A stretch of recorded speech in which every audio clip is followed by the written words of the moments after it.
সংসার, যাপিত জীবন, সমাজের রীতিনীতি সম্পর্কে সম্পূর্ণ উদাসীন সহায়হরির সাথে বাস্তববাদী, নীতি নৈতিকতায় বলিষ্ঠ, কঠোর অথচ মমতাময়ী একজন নারীর চরিত্র অঙ্কনের মধ্যে দিয়ে বিভূতিভূষণ বন্দ্যোপাধ্যায় পুঁইমাচা গল্পে যে সমাজের কথা বলেছেন, সে সমাজে বিষ ফোড়ার মতো স্থান করে নিয়েছিল বাল্যবিবাহ আর যৌতুক প্রথা।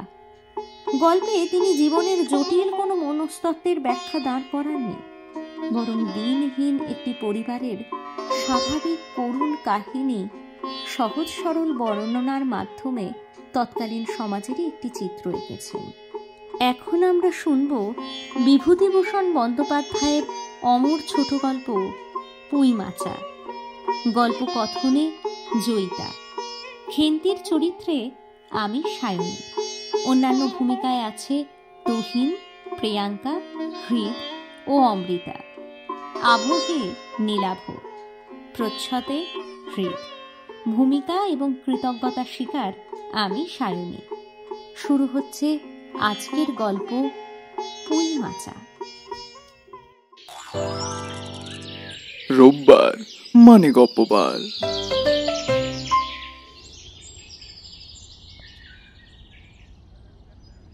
সহায়হরি চাটুর্যে উঠানে পা দিয়াই স্ত্রীকে বলিলেন, একটা বড় বাটি কি ঘটি যা হোক কিছু দাও তো, তারক্ষুড়ো গাছ কেটেছে, একটু ভালো রস আনি। স্ত্রী অন্নপূর্ণা ঘরের রান্নাঘরের দাওয়ায় বসিয়া শীতকালের সকালবেলা নারিকেল তেলের বোতলে ঝাঁটার কাটি পুড়িয়া 2 আঙুলের সাহায্যে ঝাঁটার কাটিলগ্ন জন্মানো তেলটুকু সংগ্রহ করিয়া চুলে মাখাইতেছিলেন।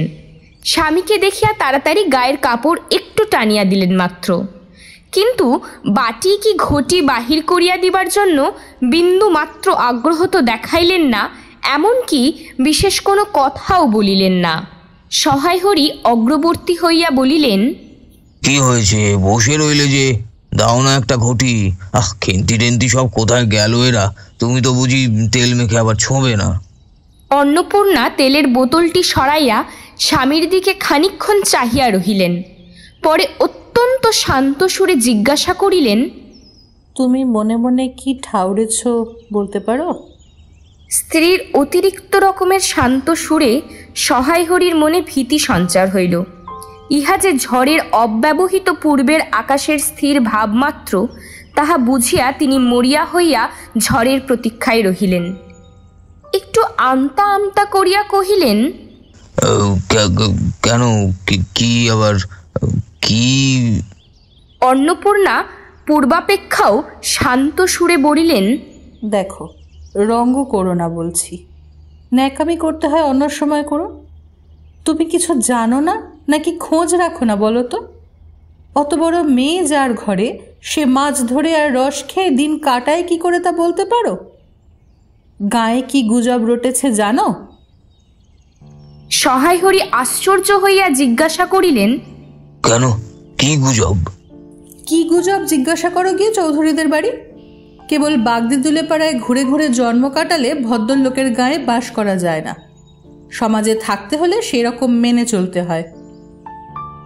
সহায়হরি বিস্মিত হইয়া কি বলিতে যাইতেছিলেন। অন্নপূর্ণা পূর্ববৎ সুরেই পুনর্বার বলিয়া উঠিলেন, এক ঘরে করবে গো, তোমাকে এক ঘরে করবে। কাল চৌধুরীদের চণ্ডী মণ্ডপে এসব কথা হয়েছে। আমাদের হাতে ছোঁয়া জল আর কেউ খাবে না। আশীর্বাদ হয়ে মেয়ের বিয়ে হলো না, ও নাকি উৎসর্গ করা মেয়ে, গায়ের কোনো কাজে তোমাকে আর কেউ বলবে না। যাও, ভালোই হয়েছে তোমার।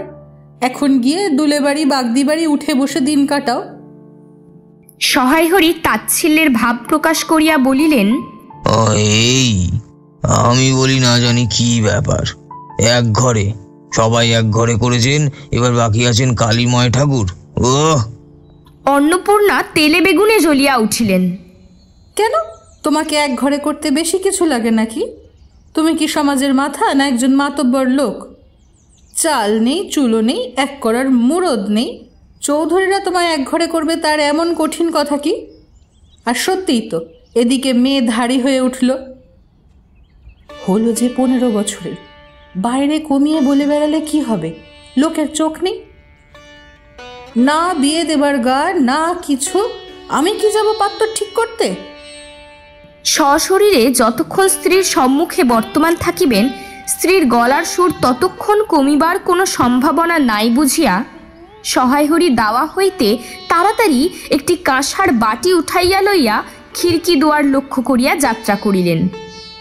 কিন্তু খিড়কি দুয়ারের একটু এদিকে কি দেখিয়া হঠাৎ থামিয়া গেলেন এবং আনন্দপূর্ণ স্বরে বলিয়া উঠিলেন, এসব কি রে খেন্টিমা, কোথা থেকে আনলি এসব? ও, এই যে 14-15 বছরের একটি মেয়ে আর দুটি ছোট ছোট মেয়ে পিছনে লইয়া বাড়ি ঢুকিলা তাহার হাতে এক বোঝা পুঁইশাক। ডাঁটাগুলি মোটা ও হলদে। হলদে চেহারা দেখিয়া মনে হয় কাহারা পাকা পুঁই গাছ উপড়াইয়া ফেলিয়া উঠানের জঙ্গল তুলিয়া দিতেছিল। মেয়েটি তাহাদের উঠানের জঙ্গল প্রাণপণে তুলিয়া আনিয়াছে। ছোট মেয়ে দুটির মধ্যে একজনের হাত খালি, অপরটির হাত গোটা 2-3 পাকা পুঁই পাতা জড়ানো কোনো দ্রব্য। বড় মেয়েটি খুব লম্বা, গোলগাল চেহারা, মাথার চুলগুলো কৃষ্ণ ও অগোছালো, বাতাসে উড়িতেছে। মুখখানা খুব বড়, চোখ দুটো ডাগর ডাগর ও শান্তা সরু সরু কাঁচের চুড়িগুলো 2 পয়সা ডজনের একটি সেফটি পিন দিয়া একত্র করিয়া আটকানো। পিনটির বয়স খুঁজিতে চাইলে প্রাগৈতিহাসিক যুগে গিয়া পড়িতে হয়।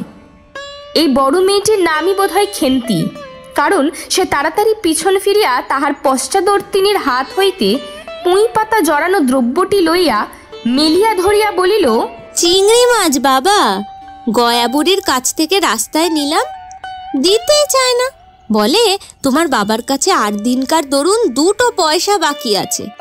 আমি বললাম, দাও না গয়া পিসি, আমার বাবা কি তোমার 2 পয়সা নিয়ে পালিয়ে যাবে? আর আরে পুঁইশাকগুলো ঘাটের ধারে রায় কাকা দিয়ে বললে নিয়ে যা, কেমন মোটা মোটা। অন্নপূর্ণা দাওয়া হইতেই অত্যন্ত ঝাঁজের সহিত চিৎকার করিয়া উঠিলেন, নিয়ে যা। আহা, কি অমর্ত্যই তোমাকে তারা দিয়েছে। পাকা পুঁইডাটা কাঠ হয়ে গিয়েছে, 2 দিন পরে ফেলে দিত না, নিয়ে যা। আর উনি তাদের আগাছা উঠিয়ে নিয়ে এসেছেন। ভালোই হয়েছে তাদের, আর নিজেদের কষ্ট করে কাটতে হলো না। যত পাথুরে বোকা সব মরতে আসে আমার ঘাড়ে। ধাড়ি মেয়ে, বলে দিয়েছি না তোমায় বাড়ির বাইরে কোথাও পা দিও না? লজ্জা করে না এপাড়া সেপাড়া করে বেড়াতে? বিয়ে হলে যে 4 ছেলের মা হতে, খাওয়ার নামে আর জ্ঞান থাকে না, না? কোথায় শাক, কোথায় বেগুন, আর একজন বেড়াচ্ছেন কোথায় রস, কোথায় ছাই, কোথায় পাঁশ। ফেল বলছি ওসব, ফেল। মেয়েটি শান্ত অথচ ভয় মিশ্রিত দৃষ্টিতে মার দিকে চাহিয়া হাতের বাঁধন আলগা করিয়া দিল। পুঁই শাকের বোঝা মাটিতে পড়িয়া গেল। অন্নপূর্ণা বকিয়া চলিলেন, যা তো রাধি, ও আপদগুলো টেনে খিড়কির পুকুরের ধারে ফেলে দিয়ে তো। ফের যদি বাড়ির বার হতে দেখেছি তবে ঠ্যাং খোড়া না করিত। বোঝা মাটিতে পড়িয়া গিয়াছিল। ছোট মেয়েটি কলের পুতুলের মতন সেগুলি তুলিয়া লইয়া খিড়কি অভিমুখে চলিল, কিন্তু ছোট মেয়ে অত বড় বোঝা আঁকড়াইতে পারিল না। অনেকগুলি ডাঁটা এদিকে ওদিকে ঝুলিতে ঝুলিতে চলিল। সহায়হরির ছেলেমেয়েরা তাহাদের মাকে অত্যন্ত ভয় করিত। সহায়হরি আমতা করিয়া বলিতে গেলেন, এনেছে ছেলে মানুষ খাবে বলে, তুমি আবার বরং। পুঁইশাকের বোঝা লইয়া যাইতে যাইতে ছোট মেয়েটি ফিরিয়া দাঁড়াইয়া মার মুখের দিকে চাহিল। অন্নপূর্ণা তাহার দিকে চাহিয়া বলিলেন, না না, নিয়ে যা, খেতে হবে না। মেয়ে মানুষের আবার অত নোলা কিসের? এক পাড়া থেকে আর এক পাড়ায় নিয়ে আসবে 2 পাকা পুঁইশাক ভিক্ষে করে। যা যা, তুই যা, দূর করে বনে দিয়ায়। সহায়হরি বড় মেয়ের মুখের দিকে চাহিয়া দেখিলেন, তাহার চোখ দুটা জলে ভরিয়া আসিয়াছে। তার মনে বড় কষ্ট হইল। কিন্তু মেয়ের যতই সাধের জিনিস হোক, পুঁইশাকের পক্ষালম্বন করিয়া দুপুরবেলা স্ত্রীকে চটাইতে তিনি আদৌ সাহসী হইলেন না। নিঃশব্দে খিড়কি দৌড় দিয়া বাহির হইয়া গেলেন।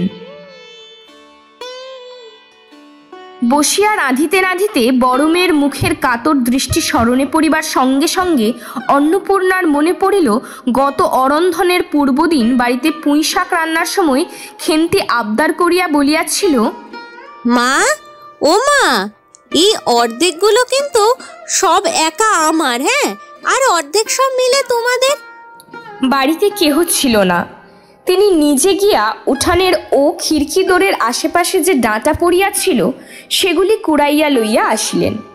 বাকিগুলো কুড়ানো যায় না, ডোবার ধারে ছাই গাদায় ফেলিয়া দিয়েছে। কুচো চিংড়ি দিয়া এইরূপে চুপি চুপি পুঁই শাকের তরকারি রাঁধিলেন। দুপুরবেলা খেন্তি পাতে পুঁই শাকের চচ্চড়ি দেখিয়া বিস্ময় ও আনন্দপূর্ণ ডাগর চোখে মায়ের দিকে ভয়ে ভয়ে চাহিল। দু একবার এদিকে ওদিকে ঘুরিয়া আসিতেই অন্নপূর্ণা দেখিলেন উক্ত পুঁই শাকের এক টুকরাও তাহার পাতে পড়িয়া নাই। পুঁই শাকের ওপর তাহার এই মেয়েটির কিরূপ লোভ তাহা তিনি জানিতেন। জিজ্ঞাসা করিলেন, কি রে খেন্তি, আর একটু চচ্চড়ি দিই? খেন্তি তৎক্ষণাৎ ঘাড় নাড়িয়া এ আনন্দজনক প্রস্তাব সমর্থন করিলে কি ভাবিয়া অন্নপূর্ণার চোখে জল আসিল। চাপিতে গিয়া তিনি চোখ উঁচু করিয়া চালের বাটায় গোঁজা ডালা হইতে শুকনা লঙ্কা পাড়িতে লাগিলেন।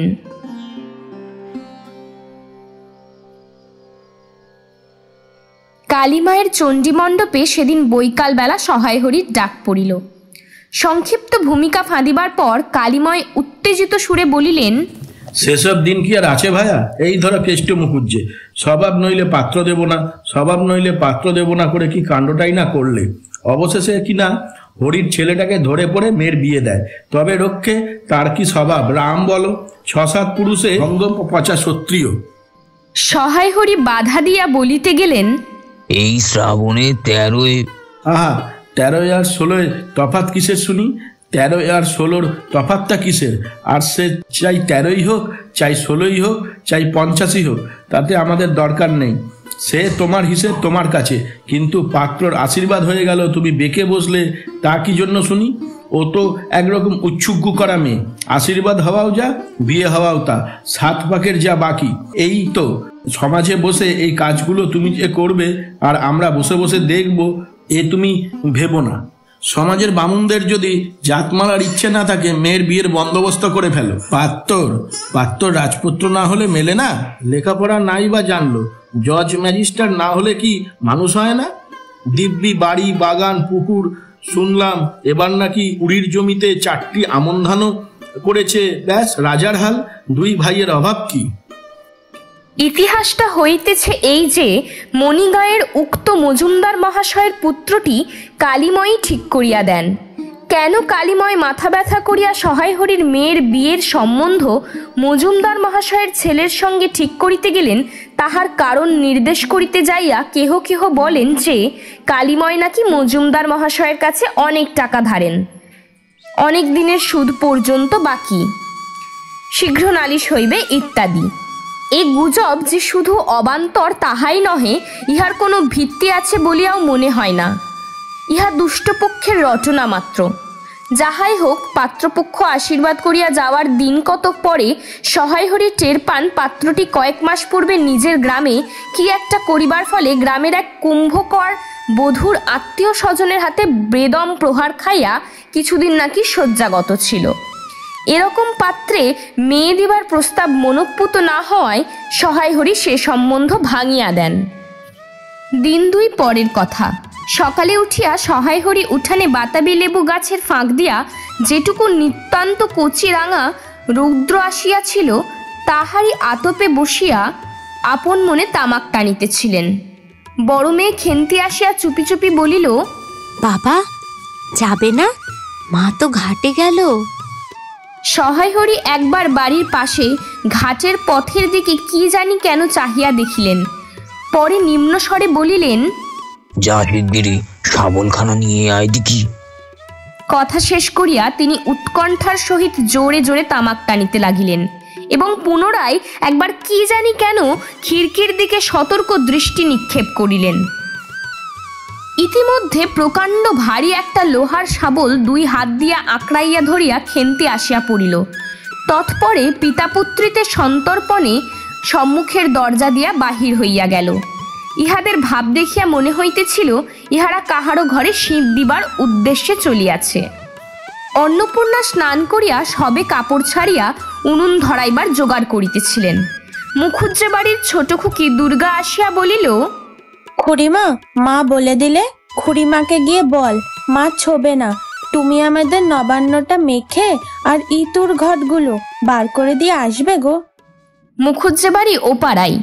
যাইবার পথের বাঁ ধারে এক জায়গায় শ্যাওড়া, বনভাট, রাংচিতা, বনচালতা গাছের ঘন বন, শীতের সকালে এক প্রকার লতা পাতার ঘন গন্ধ বন হইতে বাহির হইতেছিলা। একটা ল্যাজঝোলা হলদে পাখি আমড়া গাছের এ ডাল হইতে ওই ডাল যাইতেছে। দুর্গা আঙুল দিয়া দেখাইয়া বলিল, খুড়িমা, খুড়িমা, ওই যে কেমন পাখিটা।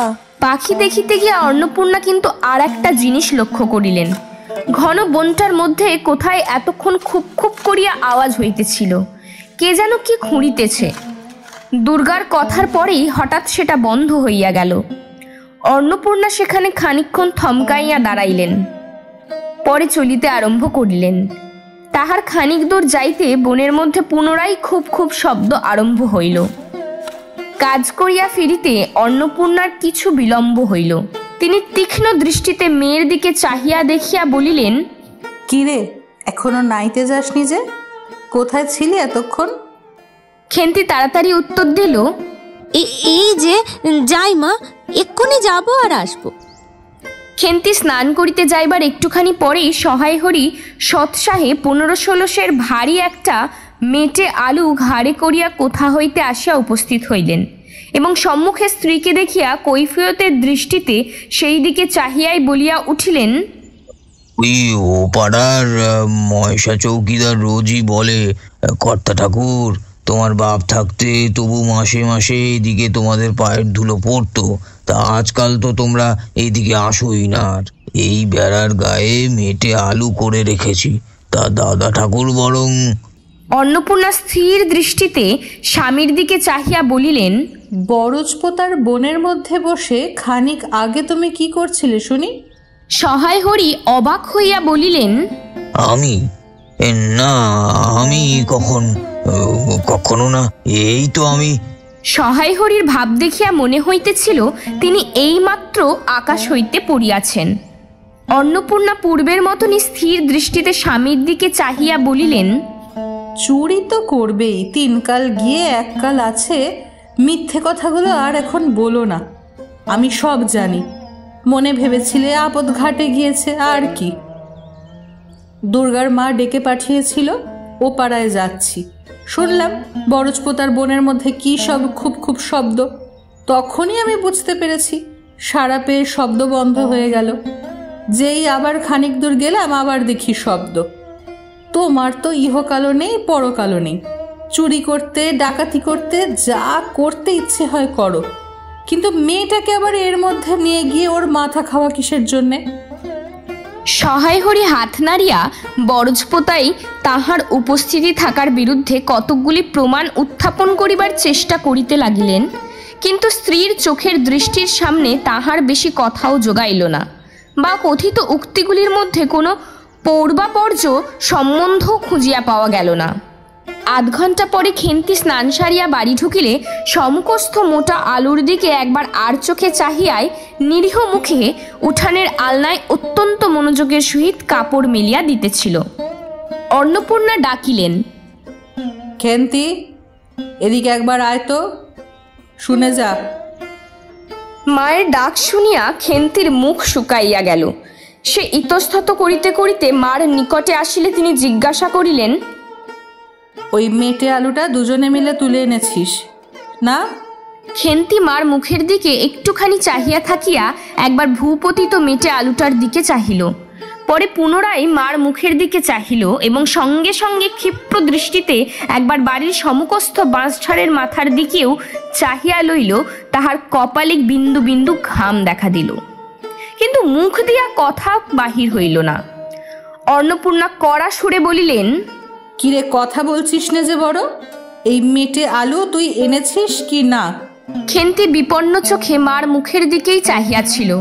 উত্তর দিল, হ্যাঁ। অন্নপূর্ণা তেলে বেগুনে জ্বলিয়া উঠিয়া বলিলেন, পাজি, আজ তোমার পিঠে আমি আস্ত কাঠের চেলা ভাঙবো, তবে ছাড়বো। বরজপোতার বনে গিয়েছে মেটে আলু চুরি করতে। সমস্ত মেয়ে বিয়ের যোগ্যী হয়ে গেছে কোন কালে।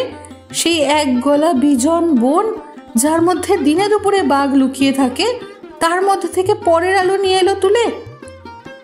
যদি গোসাইরা চৌকিদার ডেকে তোমায় ধরিয়ে দেয়, তোমার কোন শ্বশুর এসে তোমায় বাঁচাতো?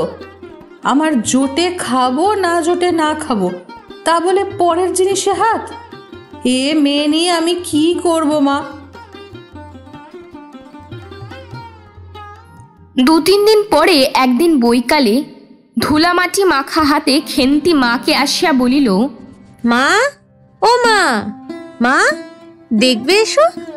অন্নপূর্ণা গিয়া দেখিলেন ভাঙা পাঁচিলের ধারে যে ছোট খোলা জমিতে কতকগুলো পাথরকুচি ও কন্টিকারির জঙ্গল হইয়াছিল, খেন্তি ছোট বোনটিকে লইয়া সেখানে মহা উৎসাহে তরকারির আওলাদ করিবার আয়োজন করিতেছে এবং ভবিষ্যম্ভাবী নানাবিধ কাল্পনিক ফলমূলের অগ্রদূত স্বরূপ বর্তমানে কেবল একটিমাত্র শীর্ণকায় পুঁইশাকের চারা কাপড়ের ফালির গ্রন্থিবদ্ধ হইয়া ফাঁসি হইয়া যাওয়া আসামির মতন ঊর্ধ্ব মুখে একখণ্ড শুষ্ক কঞ্চির গায়ে ঝুলিয়া রহিয়াছে। ফলমূলাদির অবশিষ্টগুলি আপাতত তার বড় মেয়ের মস্তিষ্কের মধ্যে অবস্থিতি করিতেছে। দিনের আলোয় এখনো বাহির হয় নাই। অন্নপূর্ণা হাসিয়া বলিলেন, ধুর পাগলি, এখন পুঁই ডাঁটার চারা পোতে কখনো? বর্ষাকালে পুঁততে হয়। এখন যে জল না পেয়ে মরে যাবে। খেন্তি বলিল, কেন? আমি রোজ জল ঢালবো। অন্নপূর্ণা বলিলেন, দেখ, হয়তো বেঁচে যেতেও পারে। আজকাল রাতে খুব শিশির হয়, খুব শীত পড়েছে। সকালে উঠিয়া সহায়হরি দেখিলেন তাহার 2 ছোট মেয়ে দোলায় গায়ে বাঁধিয়া রোদ উঠিবার প্রত্যাশায় উঠানের কাঁঠাল তলায় দাঁড়িয়ে আছে। একটা ভাঙা ঝুড়ি করিয়া খেন্তি শীতে কাঁপিতে কাঁপিতে মুখুজ্জে বাড়ি হইতে গোবর কুড়াইয়া আনিল। সহায়হরি বাহির হইয়া গেলেন। ভাবিতে ভাবিতে গেলেন, তিনি কি অনেক দিন মেয়ের মুখে ভালো করিয়া চাহেন নাই? খেন্তির মুখ এমন সুশ্রী হইয়া উঠিয়াছে। জামার ইতিহাস নিম্নলিখিত রূপে বহু বৎসর অতীত হইল। হরিপুরের রাসের মেলা হইতে সহায়হরি কালো সার্জের এই 2.5 টাকা মূল্যের জামাটি ক্রয় করিয়া আনেন। ছিঁড়িয়া যাইবার পর তাহাতে কতবার রিফু ইত্যাদি করা হইয়াছিল। সম্প্রতি গত বৎসর হইতে খেন্তির স্বাস্থ্যোন্নতি হওয়ার দরুন জামাটি তাহার গায়ে হয় না। সংসারের এসব খোঁজ সহায়হরি রাখিতেন না। জামার বর্তমান অবস্থা অন্নপূর্ণারও জানা ছিল না। খেন্তি নিজস্ব ভাঙা টিনের তরঙ্গের মধ্যে উহা থাকিত। পৌষ সংক্রান্তি। সন্ধ্যাবেলা অন্নপূর্ণা একটি কাশিতে চালের গুঁড়া, ময়দা ও গুড় দিয়া চটকাইতেছিলেন। একটা ছোট বাটিতে 1 বাটি তেল। খেন্তি কুড়ুনির নিচে একটা কলার পাতা পাড়িয়া 1 থালা নারিকেল কুড়িতেছে। অন্নপূর্ণা প্রথমে খেন্তির সাহায্য লইতে স্বীকৃত হন নাই, কারণ সে যেখানে সেখানে বসে, বনে বাদরে ঘুরিয়া ফেরে, তাহার কাপড় চোপড় স্বাস্থ্যসম্মত সূচি নহে। অবশেষে খেন্তি নিতান্ত ধরিয়া পড়ায় হাত পা ধোয়াইয়া ও শুষ্ক কাপড় পরাইয়া তাহাকে বর্তমান পদে নিযুক্ত করিয়াছেন। ময়দার গোলা মাখা শেষ হইলে অন্নপূর্ণা উনুনে খোলা চাপাইতে যাইতেছেন। ছোট মেয়ে রাধি হঠাৎ ডান হাতখানা পাতিয়া বলিল, মা, এই একটু। অন্নপূর্ণা বড় গামলাটা হইতে একটুখানি গোলা তুলিয়া লইয়া হাতের আঙুল 5টি দ্বারা একটি বিশেষ মুদ্রা রচন করিয়া সেটুকু রাধির প্রসারিত হাতের ওপর দিলেন। মেজমে পুটি অমনি ডান হাতখানা কাপড়ে তাড়াতাড়ি মুছিয়া লইয়া মার সামনে পাতিয়া বলিল, মা, আমায় একটু। খেন্তি সূচি বস্ত্রে নারিকেল কুড়িতে কুড়িতে লুব্ধ নেত্রে মধ্যে মধ্যে এদিকে চাহিতেছিল। এ সময় খাইতে চাওয়ায় মা পাছে বকে, সেই ভয়ে চুপ করিয়া রহিল। অন্নপূর্ণা বলিলেন, দেখি নিয়ে আয় খেন্তি ওই নারকেল মালাটা, ওতে তোর জন্য একটু রাখি। খেন্তি ক্ষিপ্র হস্তে নারিকেলের উপরের মালাখানা যাহাতে ফুটা নাই সেইখানা সরাইয়া দিল। অন্নপূর্ণা তাহাতে একটু বেশি করিয়া গোলা ঢালিয়া দিলেন। মেজমে পুটি বলিল, জ্যাঠাইমারা অনেকখানি দুধ নিয়েছে। রাঙা দিদি ক্ষীর তৈরি করছিল, ওদের অনেক রকম হবে।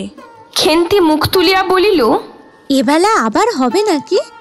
ওরা তো ওবেলা ব্রাহ্মণ নেমন্তন্ন করেছিল, সুরেশ কাকাকে আর ও পাড়ার তিনুর বাবাকে। ওবেলা তো পায়েস, ঝোল, পুলি, মুক্তোক্তি সব হয়েছে। পুঁটি জিজ্ঞাসা করিল, হ্যাঁ মা, ক্ষীর নইলে নাকি পাটিসাপটা হয় না? খেদি বলছিল ক্ষীরের পুর না হলে কি আর পাটিসাপটা হয়?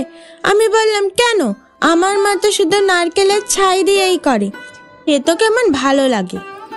অন্নপূর্ণা বেগুনের বোঁটায় একটুখানি তেল লইয়া খোলায় মাখাইতে মাখাইতে প্রশ্নের সদুত্তর খুঁজিতে লাগিলেন। খেন্তি বলিল, খেদির ওইসব কথা। খেদির মা তো ভারী পিঠে করে কিনা? ক্ষীরের পুর দিয়ে ঘিয়ে ভাজলেই কি আর পিঠে হলো? সেদিন জামাই এলে ওদের বাড়ি দেখতে গেলুম কিনা, তাই খুড়িমা দুখানা পাটিসাপটা খেতে দিলে। ও মা, কেমন একটা ধরা ধরা গন্ধ। আর পিঠেতে কখনো কোনো গন্ধ পাওয়া যায়? পাটিসাপটায় ক্ষীর দিলে ছাই খেতে হয়। বেপরোয়াভাবে উপরিউক্ত উক্তি শেষ করিয়া খেন্তি মার চোখের দিকে চাহিয়া জিজ্ঞাসা করিল, মা, নারকেলের কোড়া একটু নেব? অন্নপূর্ণা বলিলেন, নে, কিন্তু এখানে বসে খাস নে, মুখ থেকে পড়বে না কি হবে। যা, ওইদিকে যা। খেন্তি নারকেলের মালায় এক থাবা তুলিয়া লইয়া একটু দূরে গিয়া খাইতে লাগিল। মুখ যদি মনের দর্পণ স্বরূপ হয়, তবে খেন্তির মুখ দেখিয়া সন্দেহের কোনো কারণ থাকিতে পারিত না যে সে অত্যন্ত মানসিক তৃপ্তি অনুভব করিতেছে। ঘণ্টাখানেক পরে অন্নপূর্ণা বলিলেন, ওরে, তোরা সব এক এক টুকরো পাতা পেতে বসতো দেখি, গরম গরম দি। খেন্তি, জল দেওয়া ভাত আছে ওবেলার, বার করে নিয়ে আয়, যা। খেন্তির নিকট অন্নপূর্ণার এ প্রস্তাব যে মনোপুত হইল না, তাহা তাহার মুখ দেখিয়া বোঝা গেল। পুঁটি বলিল, মা, বড্ডি পিঠেই খাক, ভালোবাসে। ভাত বরং থাকুক, আমরা কাল সকালে খাবো। খান কয়েক খাইবার পরেই মেজো মেয়ে পুঁটি খাইতে চাহিল না। সে নাকি অধিক মিষ্টি খাইতে পারে না। সকলের খাওয়া শেষ হইয়া গেলেও খেন্তি তখনও খাইতেছে। সে মুখ বুজিয়া শান্তভাবে খায়, বড় একটা কথা কহে না। অন্নপূর্ণা দেখিলেন সে কম করিয়াও 18-19 খানা খাইয়াছে। জিজ্ঞাসা করিলেন, ও খেন্তি, আর নিবি? খেন্তি খাইতে খাইতে শান্তভাবে সম্মতিসূচক ঘাড় নাড়িল। অন্নপূর্ণা তাহাকে আরও খান কয়েক দিলেন। খেন্তির মুখ চোখ ঈষৎ উজ্জ্বল দেখাইল। হাসি ভরা চোখে মার দিকে চাহিয়া বলিল, বেশ খেতে হয়েছে মা। ওই যে তুমি কেমন ফেনিয়ে নাও, ওতে কিন্তু। অন্নপূর্ণা হাতা খুন্তি চুলি তুলিতে তুলিতে সস্নেহে তাহার এই শান্ত নিরীহ একটু অধিক মাত্রায় ভোজনপটু মেয়েটির দিকে চাহিয়া রহিলেন। মনে মনে ভাবিলেন, খেন্তি আমার যার ঘরে যাবে তাদের অনেক সুখ দেবে। এমন ভালো মানুষ, কাজকর্মে বকো, মরো, গাল দাও, টুঁ শব্দটি মুখে নেই। উঁচু কথা কখনো কেউ শোনেনি। বৈশাখ মাসের প্রথমে সহায়হরির এক দূর সম্পর্কীয় আত্মীয়ের ঘটকালিতে খেন্তির বিবাহ হইয়া গেল। দ্বিতীয় পক্ষে বিবাহ করিলেও পাত্রটির বয়স 40-এর খুব বেশি কোনো মতেই হইবে না। তবুও প্রথমে এখানে অন্নপূর্ণা আদৌ ইচ্ছুক ছিলেন না, কিন্তু পাত্রটি সঙ্গতিপূর্ণ, শহর অঞ্চলে বাড়ি, সিলেট চুন ও ইটের ব্যবসায় 2 পয়সা নাকি করিয়াছে। এরকম পাত্র হঠাৎ মেলাও বড় দুর্ঘট ছিল কিনা। জামাইয়ের বয়স একটু বেশি। প্রথমে অন্নপূর্ণা জামাইয়ের সম্মুখে বাহির হইতে একটু সংকোচবোধ করিতেছিল। পরে পাছে খেন্তির মনে কষ্ট হয়, এজন্য বরণের সময় তিনি খেন্তির সুপুষ্ট হস্তখানি ধরিয়া জামাইয়ের হাতে তুলিয়া দিলেন। চোখের জলে তাহার গলা বন্ধ হইয়া আসিল, কিছু বলিতে পারিলেন না। বাড়ির বাহির হইয়া আমলকি তলায় বেহারারা সুবিধা করিয়া লইবার জন্য বরের পালকি একবার নামাইল। অন্নপূর্ণা চাহিয়া দেখিলেন বেড়ার ধারের নীল রঙের মেদি ফুলের গুচ্ছগুলি যেখানে নত হইয়া আছে, খেন্তির কম দামের বালুচুরের রাঙা চেলির আঁচলখানা পালকির বাহির হইয়া সেইখানে লুটাইতেছে। তার এই অত্যন্ত অগোছালো, নিতান্ত নিরীহ এবং একটু অধিক মাত্রায় ভোজনপটু মেয়েটিকে পরের ঘরে অপরিচিত মহলে পাঠাইতে তার বুক উদ্বেল হইয়া উঠিতেছিল। খেন্তিকে কি অপরে ঠিক বুঝিবে? যাইবার সময়ে খেন্তি চোখের জলে ভাসিতে ভাসিতে সান্ত্বনার সুরে বলিয়াছিল, মা, আষাঢ় মাসেই কিন্তু আমাকে এনো, আর বাবাকে পাঠিয়ে দিও, 2 মাস তো। ওপাড়ার ঠান্দিদি বলিলেন, তোর বাবা তোর বাড়ি যাবে কেন রে? আগে নাতি হোক তবে তো। খেন্তির মুখ লজ্জায় রাঙা হইয়া উঠিল। জল ভরা ডাগর চোখের উপর একটুখানি লাজুক হাসির আভা মাখাইয়া সে একগুঁয়েমে সুরে বলিল, যাবে না বই কি, দেখো তো কেমন না যান। ফাল্গুন চৈত্র মাসের বৈকালবেলা উঠানের মাচায় রৌদ্রে দেওয়া আমসত্ত্ব তুলিতে তুলিতে অন্নপূর্ণার মন হুহু করিত। তাঁর অনাচারী লোভী মেয়েটি আজ বাড়িতে নাই যে। কোথা হইতে বেড়াইয়া আসিয়া লজ্জাহীনার মতন হাতখানি পাতিয়া মিনতির সুরে অমনি বলিবে, মা, বলবো একটা কথা, ওই কোনটা ছিঁড়ে একটুখানি।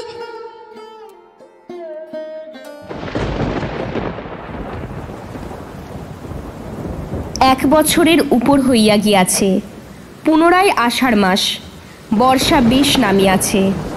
ঘরের দাওয়ায় বসিয়া সহায়হরি প্রতিবেশী বিষ্ণু সরকারের সহিত কথা বলিতেছেন। সহায়হরি তামাক সাজিতে সাজিতে বলিলেন, ও তুমি ধরে রাখো, ওই রকমই হবে দাদা। আমাদের অবস্থার লোকের এর চেয়ে ভালো আর কি জুটবে। বিষ্ণু সরকার তালপাতার চাটাইয়ের ওপর উবু হইয়া বসিয়াছিলেন। দূর হইতে দেখিলে মনে হইবার কথা তিনি রুটি করিবার জন্য ময়দা চটকাইতেছেন। সহায়হরি হুকাটায় 5-6টি টান দিয়া কাশিতে কাশিতে বলিলেন,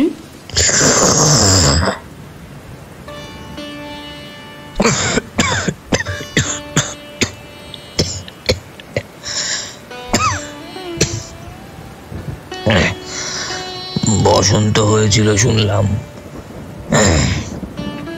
ব্যাপার কি দাঁড়ালো বুঝলে? মেয়ে তো কিছুতেই পাঠাতে চায় না। 250 আন্দাজ টাকা বাকি ছিল, বললে ও টাকা আগে দাও তবে মেয়ে নিয়ে যাও। তারপর বললাম, টাকাটা ভায়া ক্রমে ক্রমে দিচ্ছি, পুজোর তত্ত্ব কম করে হলেও 30 টাকার কমে হবে না ভেবে দেখলাম কিনা। মেয়ের নানা নিন্দে ওঠালে, ছোট লোকের মেয়ের মতো চলে, হাতাতে ঘরের মদ খায়, আর কত কি। পৌষ মাসে দেখতে গেলাম, মেয়েটাকে ফেলে থাকতে পারতাম না বুঝলে। সহায়হরি হঠাৎ কথা বন্ধ করিয়া জোরে মিনিট কতক ধরিয়া হুঁকায় টান দিতে লাগিলেন। কিছুক্ষণ দুজনের কোনো কথা শোনা গেল না। আমার স্ত্রী অত্যন্ত কান্নাকাটি করতে পৌষ মাসে দেখতে গেলাম, মেয়েটার যা অবস্থা করেছে। শাশুড়িটা শুনিয়ে শুনিয়ে বলতে লাগলো, না জেনে শুনে ছোট লোকের সঙ্গে কুটুম্বিতে করলেই এরকম হয়, যেমনি মেয়ে তেমনি বাপ। পৌষ মাসের দিনে মেয়ে দেখতে এলেন শুধু হাতে। পরে বিষ্ণু সরকারের দিকে চাহিয়া বলিলেন, বলি ছোট লোক কি বড় লোক, তোমার তো সরকার খুঁড়ো জানতে বাকি নেই। বলি পরমেশ্বর চাটুর্যের নামে নীলকুচির আমলে এই অঞ্চলে বাঘে গরুতে 1 ঘাটে জল খেয়েছে। আজই না হয় আমি প্রাচীন আভিজাত্যের গৌরবে। বিষ্ণু সরকার সমর্থন সূচক একটা অস্পষ্ট শব্দ করিয়া বার কতক ঘাড় নাড়িলেন। তারপর ফাল্গুন মাসেই তার বসন্ত হলো।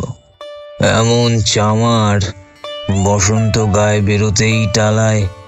আমার এক দূর সম্পর্কের বোন আছে, একবার কালীঘাটে পুজো দিতে এসে তার খোঁজ পেয়েছিল, তারই ওখানে ফেলে রেখে গেল। আমায় না একটা সংবাদ না কিছু তারা আমায় জানালো। তা আমি গিয়ে এমনি চামার গয়নাগুলো অসুখ অবস্থাতেই গা থেকে খুলে নিয়ে তবে টালায় পাঠিয়ে দিয়েছে। যাক, চলো যাওয়া যাক, বেলা হলো, চার কি ঠিক করলে? পিঁপড়ের টোপে মুড়ির চার তো সুবিধে হবে না। তারপর কয়েক মাস কাটিয়া গিয়াছে। আজ আবার পৌষ পার্বণের দিন।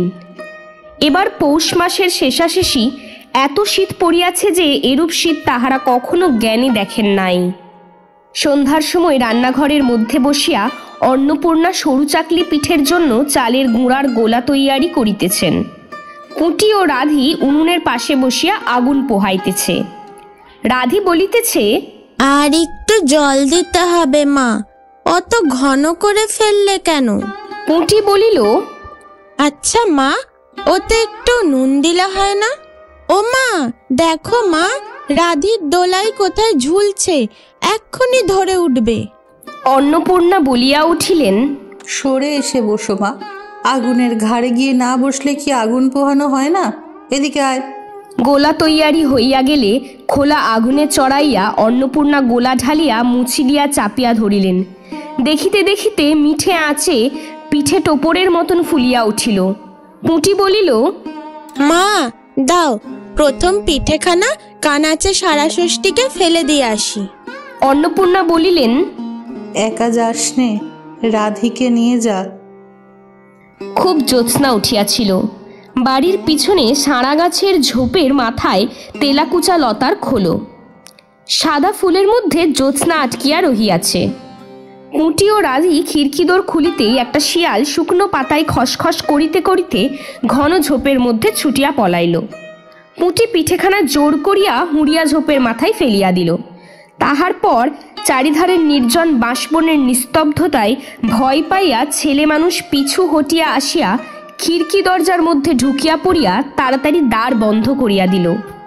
পুঁটি ও রাধি ফিরিয়া আসিলে অন্নপূর্ণা জিজ্ঞাসা করিলেন, দিলি? হ্যাঁ মা, তুমি আর বছর যেখানে থেকে নেবুর চারা তুলে এনেছিলে সেখানে ফেলে দিলাম। তারপর সে রাত্রে অনেকক্ষণ কাটিয়া গেল। পিঠে গড়া প্রায় শেষ হইয়া আসিয়াছে। রাতও তখন খুব বেশি। জ্যোৎস্নার আলোয় বাড়ির পিছনের বনে অনেকক্ষণ ধরিয়া একটা কাঠ ঠোকরা পাখি ঠকর ঠকর শব্দ করিতেছিল। তাহার স্বরটাও যেন ক্রমে তন্দ্রালু হইয়া পড়িতেছে। দুই বোনের খাইবার জন্য কলার পাতা চিরিতে চিরিতে পুঁটি মন্যমনস্কভাবে হঠাৎ বলিয়া উঠিল, দিদি বড় ভালোবাসত। তিনজনেই খানিকক্ষণ নির্বাক হইয়া বসিয়া রহিল। তাহার পর তাহাদের তিনজনেরই দৃষ্টি কেমন করিয়া আপনা আপনি উঠানের এক কোণে আবদ্ধ হইয়া পড়িল। সেখানে বাড়ির সেই লোভী মেয়েটির ললাভের স্মৃতি পাতায় পাতায় শিরায় শিরায় জড়াইয়া তাহার কত সাধের নিজের হাতে পোঁতা পুঁই গাছটি মাচা জুড়িয়া বাড়িয়া উঠিয়াছে। বর্ষার জল ও কার্তিক মাসের শিশির লইয়া কচি কচি সবুজ ডগাগুলি মাচাতে সব ধরে নাই, মাচা হইতে বাহির হইয়া দুলিতেছে। সুপুষ্ট, নধর, প্রবর্ধমান জীবনের লাবণ্যে ভরপুর। খেন্তির লাগানো পুঁই গাছটি কিন্তু মরেনি। খেন্তির সমগ্র জীবনের সাক্ষী হয়ে, তার সমস্ত স্বাদ আহ্লাদের কেন্দ্রবিন্দু হয়ে, তার না থাকার শূন্যতাকে বুকে ধারণ করে, তার শত সহস্র স্মৃতির উৎস হয়ে মাচা ভর্তি পুঁই শাক বাড়তে থাকে। পুঁই মাচার লাবণ্যে ভরপুর কচি সবুজ ডগাগুলোর মাঝে মা এবং বোনেরা যেন খেন্তির অবয়বকে খুঁজে পায়। এতক্ষণ আপনারা শুনলেন লেখক বিভূতিভূষণ বন্দ্যোপাধ্যায়ের লেখা ছোট গল্প পুঁই মাচা। গল্পটি শুনে কেমন লাগলো কমেন্ট করে অবশ্যই আমাদের জানান। ভালো লাগলে লাইক, শেয়ার এবং সাবস্ক্রাইব করতে ভুলবেন না কলতানকে। সাথে থাকুন, শুনতে থাকুন কলতান।